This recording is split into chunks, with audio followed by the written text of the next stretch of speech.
Boom! Good morning from the Flying Can Ranch at Cedar Creek Lake, Texas. Today I'm going to do something I haven't quite done before.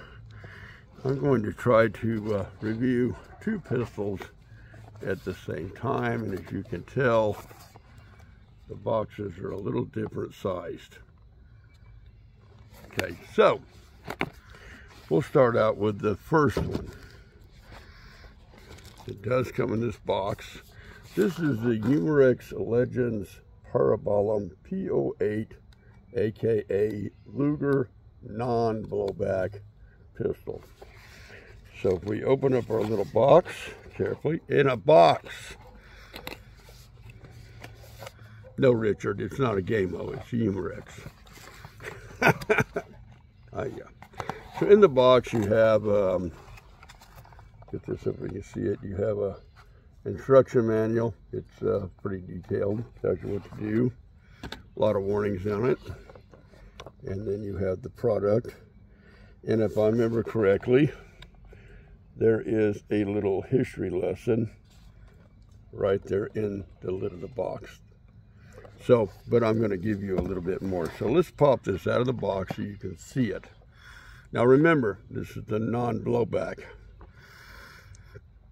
So we can look at it this way. We'll go down it.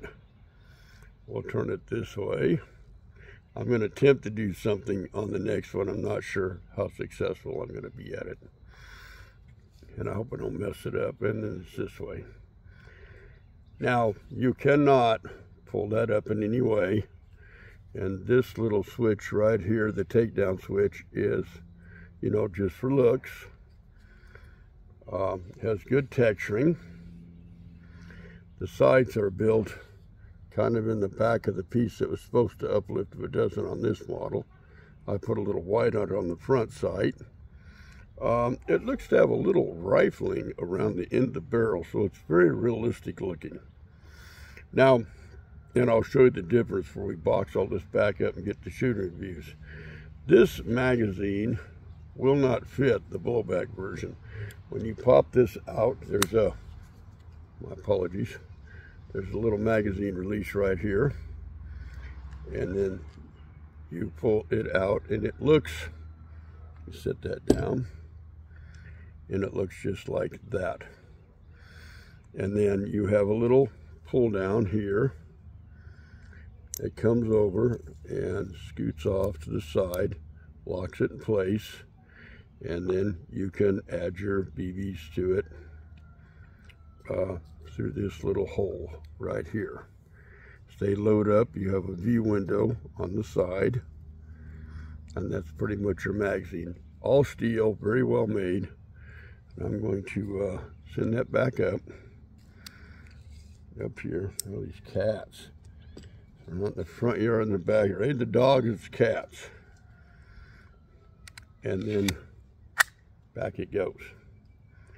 Now on this model, again, you're going to before I go any further with this mag thing, on this side there is this little lever, and when you push it up, am I on the lever? I guess I'm on, oh, there we go. Push it up, you'll see a little red dot. That is fire. We'll come back, this is safe. Now we're going to release the mag again. We're going to set it down here. And let me look at this so I can remember which one it is. Yes, when you're holding the gun, kind of get that lined up and pop it back. Not as successful as I thought I was right there. If you're holding the gun on the right side, you can just get your finger right here and you just pop that off. And then there's a spring type deal. You'll turn that counterclockwise. I have one around here, a dummy one. Put a little oil under CO2, drop it in, and then clockwise will again lock that CO2 into place. Unclockwise, counterclockwise, loosens it, clockwise, tightens it, and they'll go in like that. That's your CO2. We'll pop that back out for just a minute because we're going to use it again. And then, mosquitoes. I don't know where you all live, but they're rampant around here. There's a little notch right in that, and you kind of feed it right into that, and then just and they're back together. After that, you're pretty much ready to go. So that's pretty much this pistol. So we're gonna leave that mag out. We're gonna set this down. We're gonna move this box over here for just a second. Oh, before we go any further, I almost forgot. So this is a .177 caliber. I prefer to use steel BBs. Today we'll probably be using these. This one puts out 410 feet per second. The overall length is 8.50. The barrel length is 4.60, and it weighs right around 1.80 pounds. Needless to say, it's fixed front sights. That's this one. So we're going to set all this down here. Now we want to talk about, very quickly, this one. Now, this one is called the Umarex Legends P08 Blowback. Again, it comes with your instruction manual. It also comes with a wrench. You need a wrench for this one. And we're going to dig it out, and I hope I don't booger this up as we move along. So it sits in a very nice box, like so. This one doesn't have the printing of the history inside the box, so there you go. Why they did that, I don't know. Let's get it out, let's look at it. This one feels a little bit more substantial. And as you can tell, well, we'll look it over. We'll go over some specs real quick. We'll look at it on this side. And on this side, this does actually, if I remember correctly, work at the takedown lever. And your safety switch is in the same area. Cats, dogs. But if you look at this magazine, it's a, see if I can get this down here. You can see this is much different than the non-blowback. So they're not interchangeable. So in this case, what you're going to do is, again, put your oil. This will slide in, drop.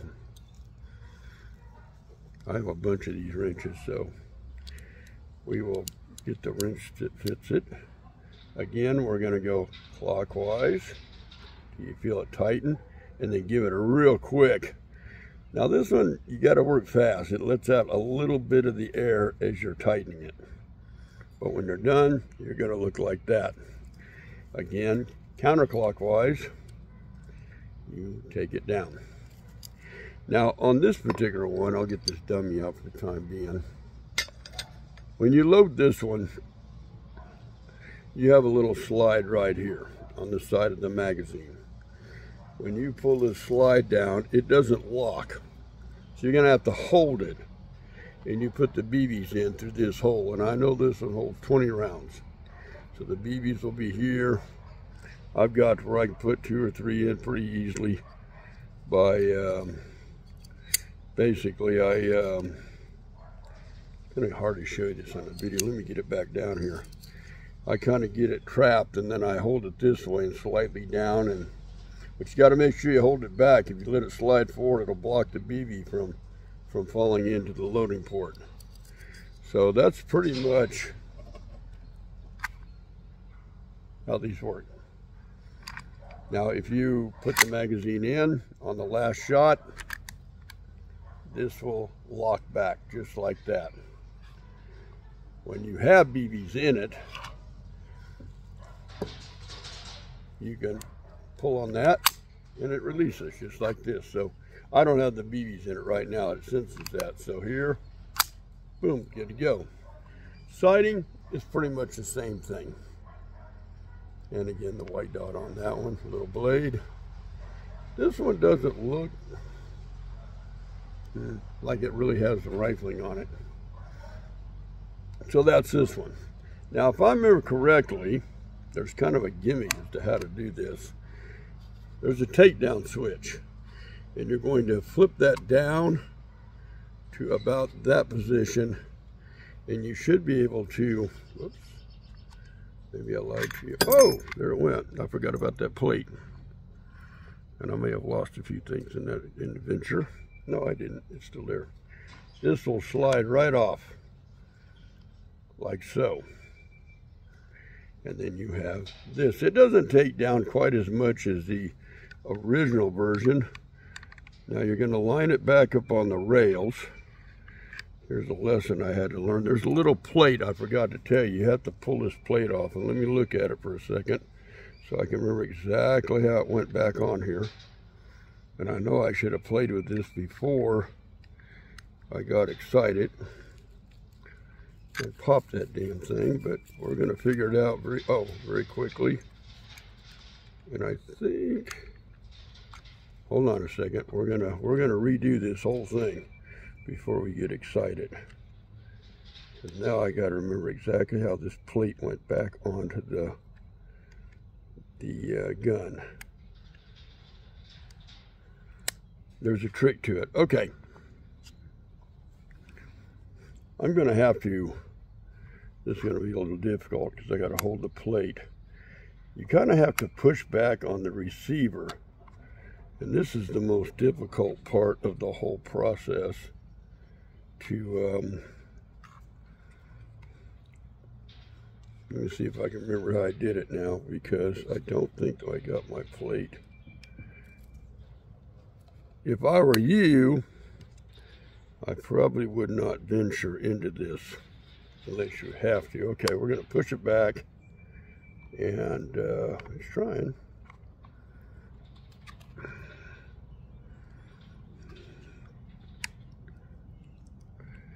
I remember you had to push it back a certain way. I don't think I'm getting it. But to show you, there's this plate right here.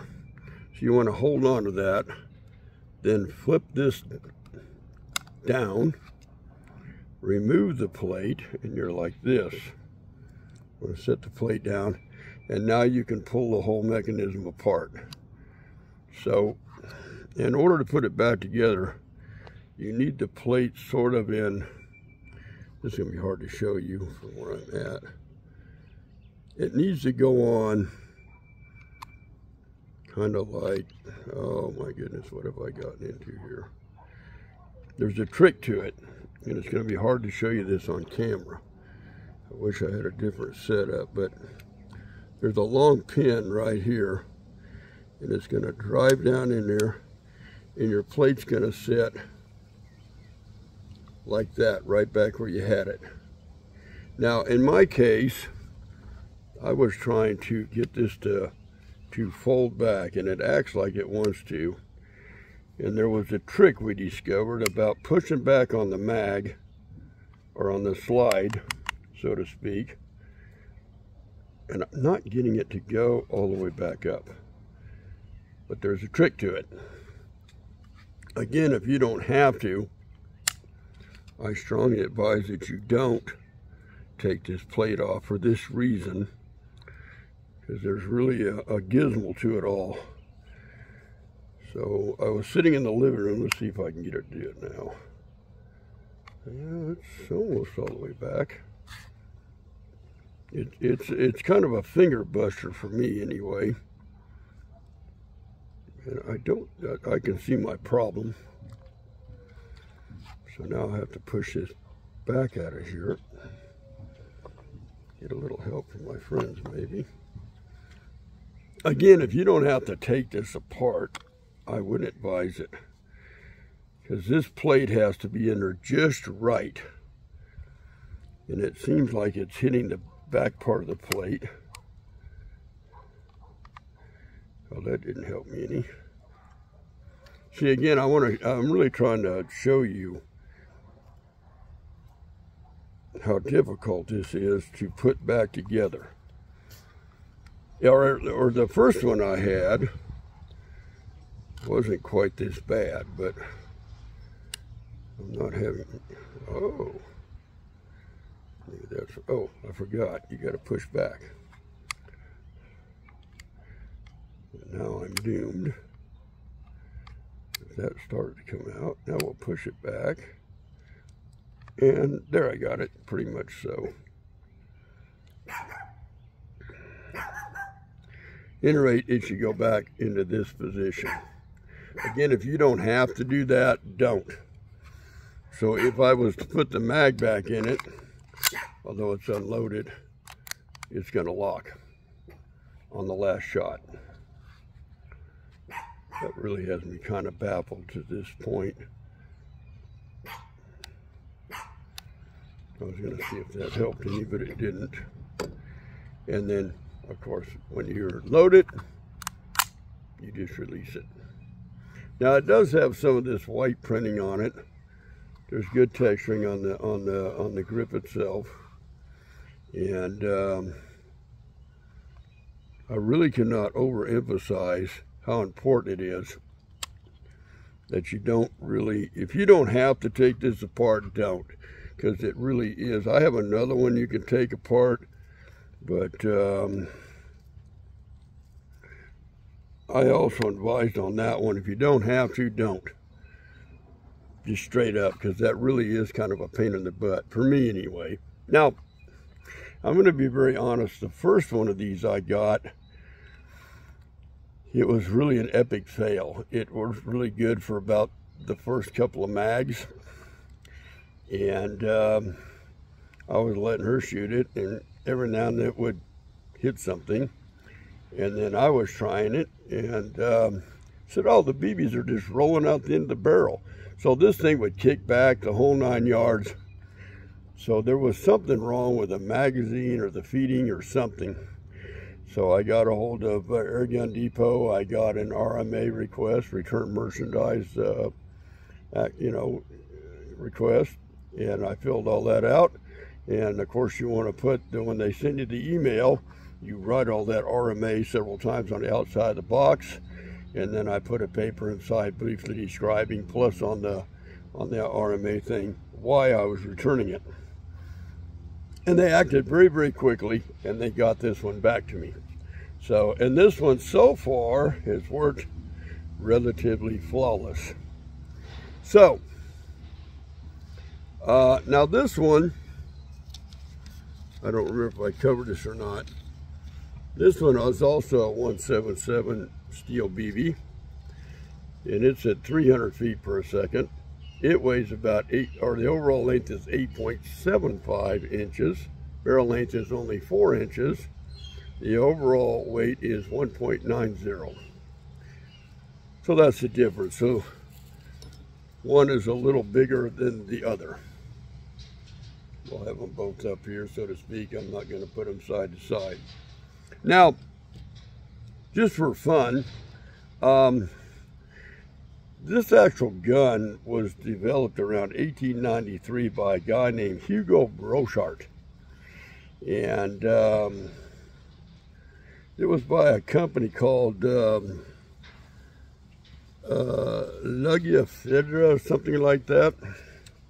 And they merged up and became a company called DWM.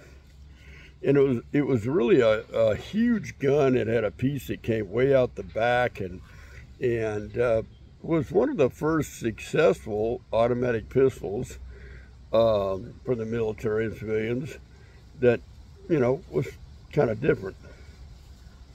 Now, Brochart thought he had a good thing. It was a longer barrel. This piece was very large and comes back. I really urge you to watch a show called Forgotten Weapons, and they really cover a lot of this. But Brochart thought he had a good thing, and he wouldn't work with anybody. And at that time, DWN held the patent, so they basically just walked Brochart out the door because he didn't want to make any changes that anybody requested.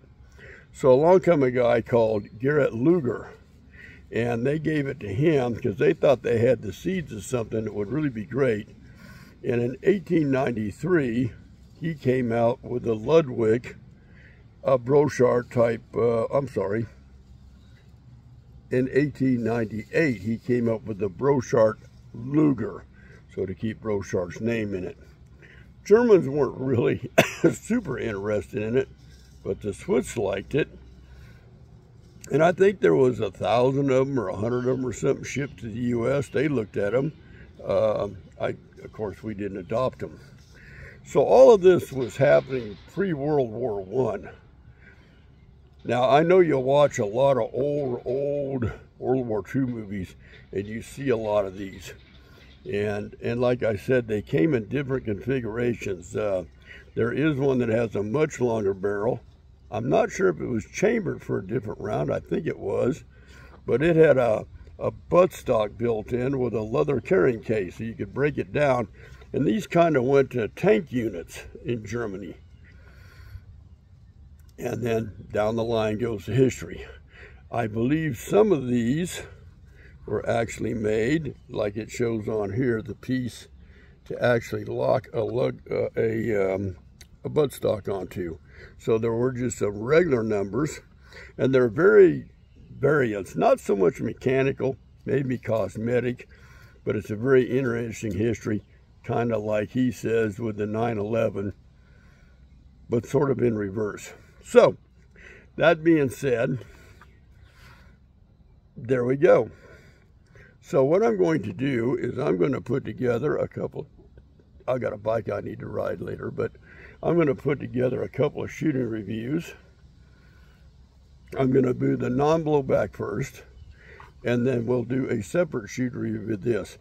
I just want to cover both pistols, slide that back in there, and the history of this fascinating pistol. Now, I would say keep an eye out with Air Gun Depot or Pyramid Air, because these come and go really fast. So when this came into the scene, I got it. And I was afraid they'd be sold out and then I needed the replacement, but they took care of me and they got it, and here we go. So we'll review both of these. They have a long history. It's very colorful. Again, I urge you, if you're really into firearms, or you've got some of these replica air guns, check out Forgotten Weapons with Ian, because he really knows his stuff, Ian.